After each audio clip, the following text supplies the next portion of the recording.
My name is Sheri Hadfield, and I help people in chronic pain to thrive by reducing their pain, depression, and exhaustion so that they can have the freedom to take back their relationships, their hobbies, and their careers.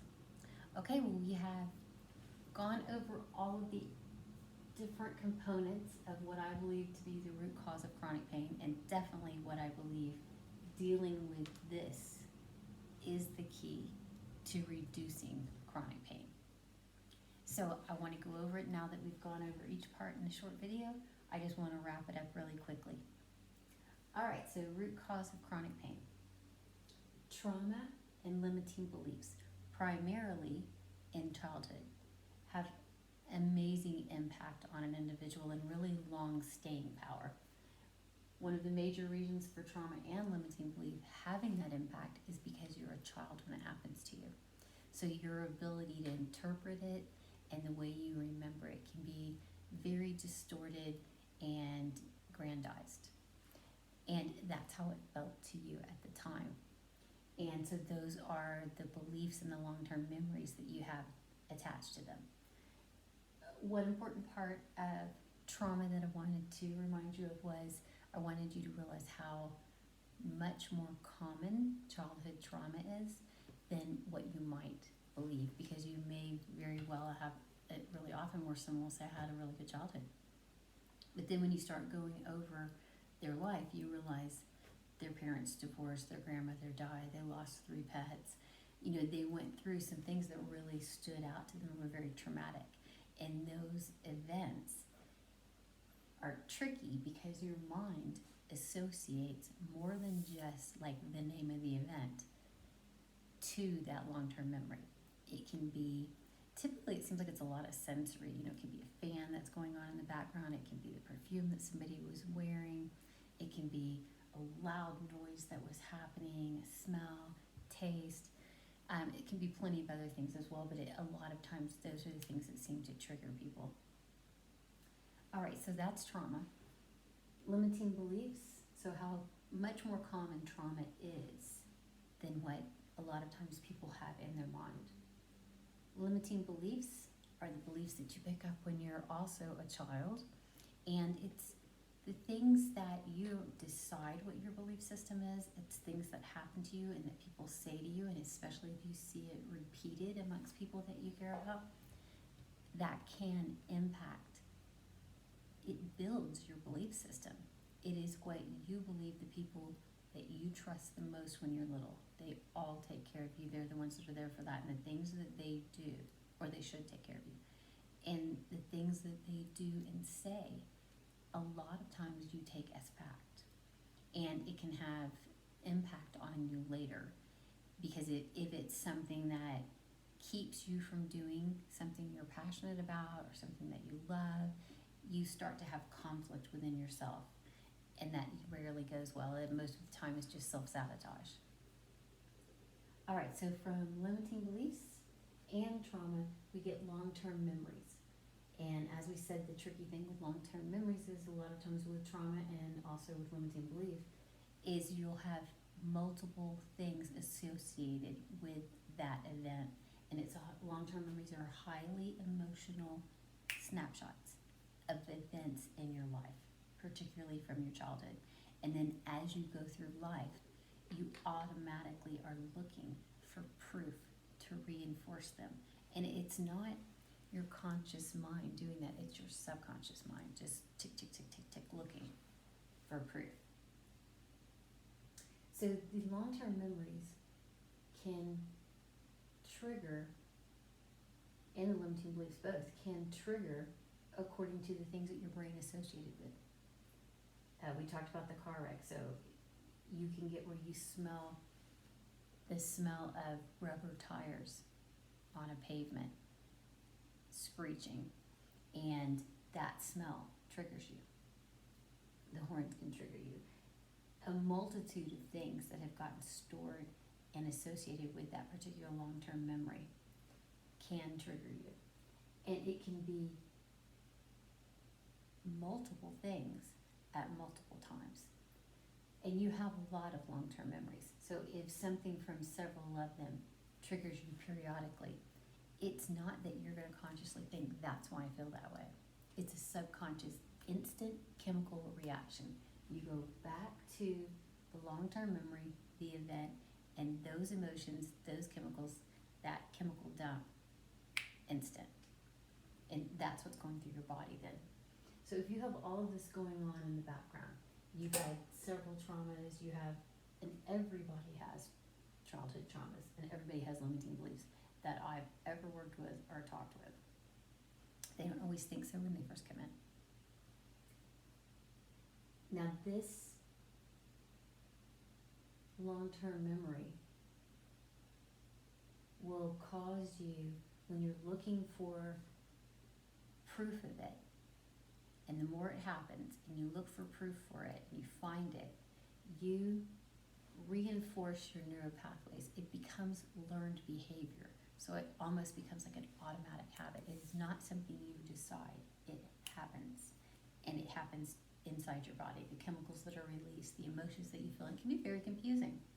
Because wondering why something bothers you, and most of the time you're probably not even going to go down the path of thinking it's this. You're going to be thinking in your immediate area what's making you mad or what's upsetting you. And it can be tricky to figure out.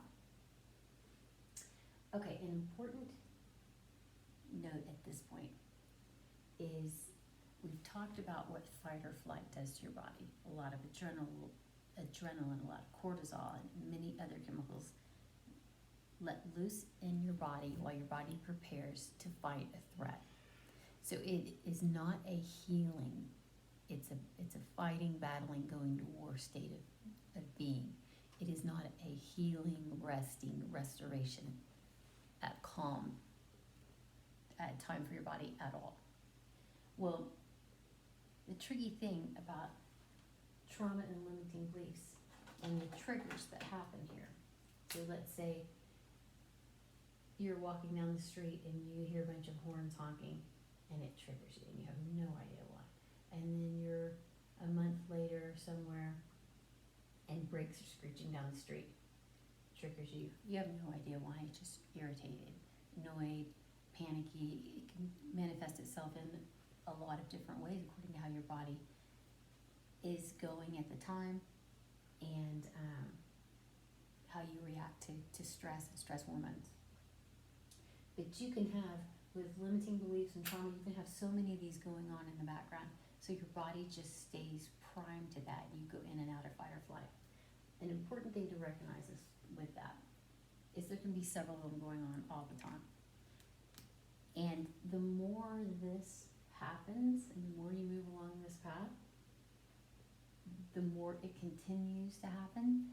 Your body is getting more and more full of chemicals. You have fight or flight, and you stay in fight or flight much more often.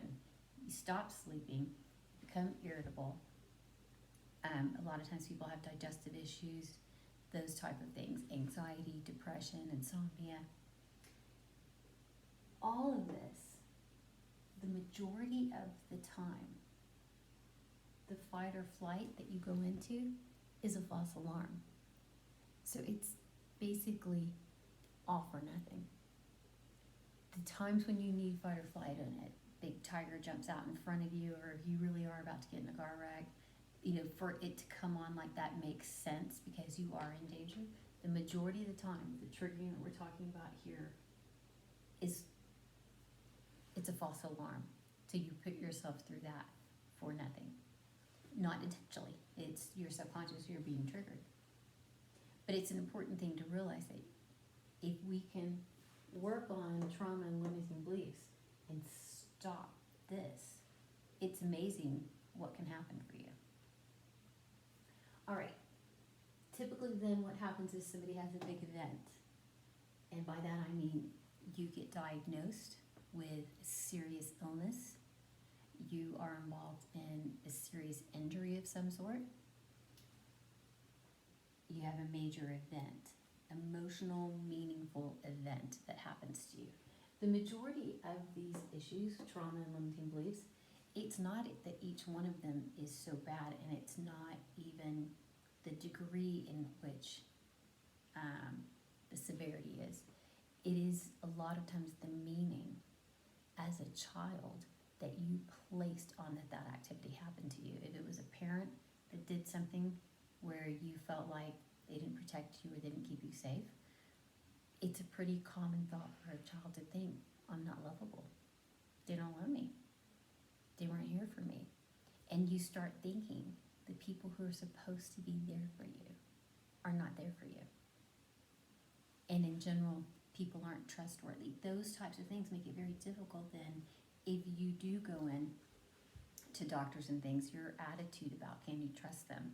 Can you believe what they say? Do they have your best interest at heart? All of those type of limiting beliefs a lot of times trigger back to childhood memory. All right, so we said illness, injury, or event. And the event is any type of really meaningful event, emotional, meaningful, and a lot of times negative event that happens in your life. And I think the examples we've looked at so far is job loss, finding out that someone in your family has a critical illness or injury.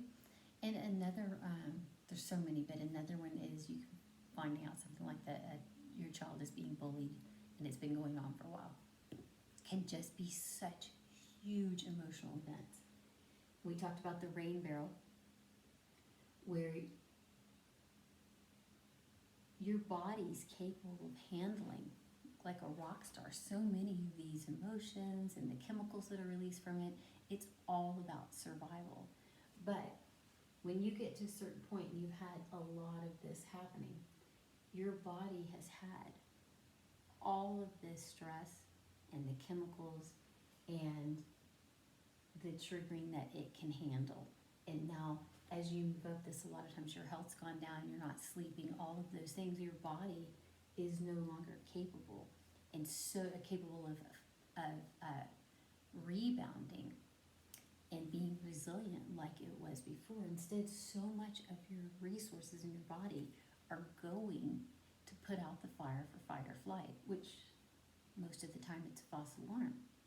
So when you do have a big event happen and it triggers this, and you've now reached the limits of your rain barrel, you're probably taking medications you're not used to, trying to change your schedule all around to accommodate these things, and it's constant stress, it's constant new, it's challenge, it's change, it's different chemicals, and you can reach the top of your rain barrel where you could have things dripping into it and your body handled it well. Toxins coming in, easily getting rid of. Now you reach a point where your body isn't functioning that way because it's focused on fight or flight. And so now every new thing that comes in has potential to put you over the rain barrel and have it overflow. So things like chemical sensitivities, things bother you that had never bothered you before. I can remember being in a room with someone that was wearing a lot of perfume and I could taste it for an entire day. Taste somebody's perfume.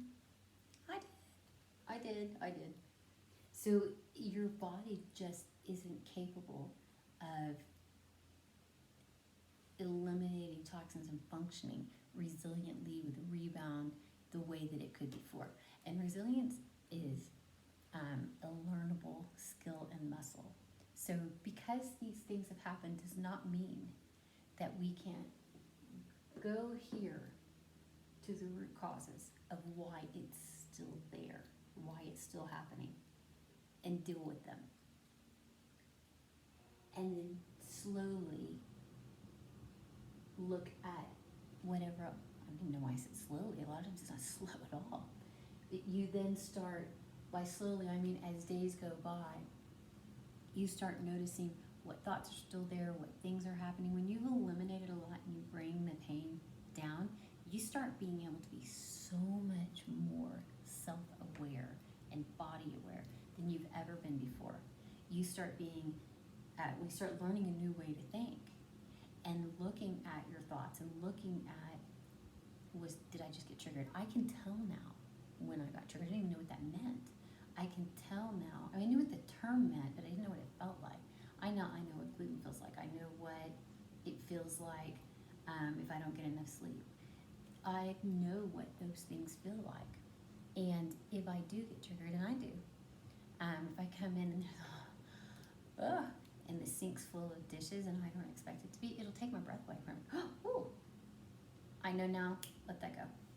It's not worth it. Clean them up or don't. You know, literally clean them up or don't. But letting your body go into fight or flight over it, not worth it. Not worth it. That's certainly not.